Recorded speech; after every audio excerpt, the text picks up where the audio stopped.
Good morning, it's Janet McElligott, and I'm actually in Yosemite National Park. And I've been getting a lot of criticism from old friends who I adore about calling the issues in Nyala, in Fashir, and in Gaza genocide. But I wanted to tell you why. When I was a young staffer, I was 21 years old, working in the United States Senate. My job wasn't very important. I was supposed to answer letters for Senator Dan Evans, and I did the defense and foreign affairs stuff that basically people wrote in and asked, what is this? Or we want you to think this way or to do that.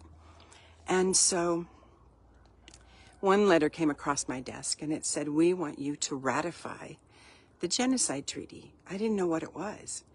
And so it was before the internet, and I went to LexisNexis and I looked up the genocide treaty, and I found that there was a Democratic senator named William Proxmire.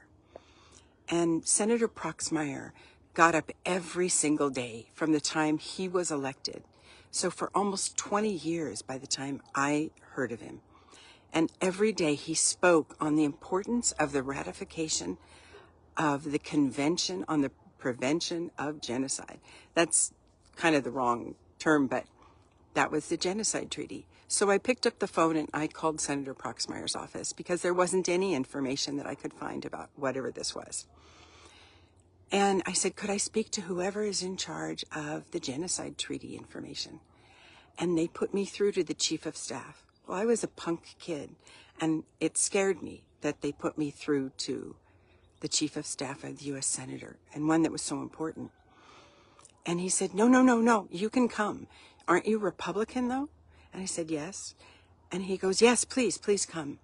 So for the next few days, I spent days inside a room in Senator Proxmire's office that was dedicated to genocide. And every single speech from the floor to the ceiling was this, because he felt that was the most important thing he was going to do in the United States Senate.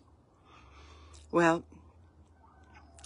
I finally went to my boss and said, I think that you should work with Senator Proxmire in ratifying the treaty.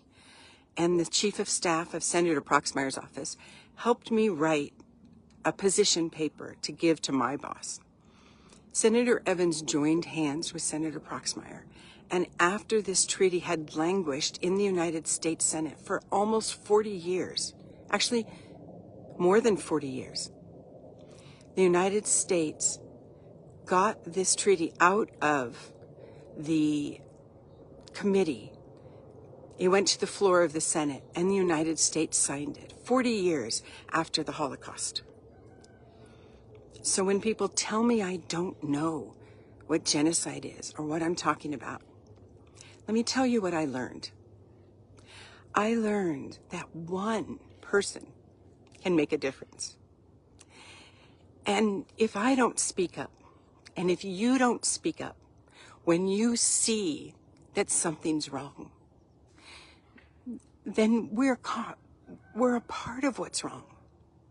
So you can criticize me all you want, but I cannot allow innocent civilians who are targeted by someone stronger to just die. Or I'm a part of that too, and I won't be. And yes, genocide is evil. And yes, that's exactly what's happening in these places. And we must all stand up. Genocide happens because someone is weaker. Genocide happens because someone stronger wants something from them. So I ask you to use your voice, because that's all I'm doing. Thanks.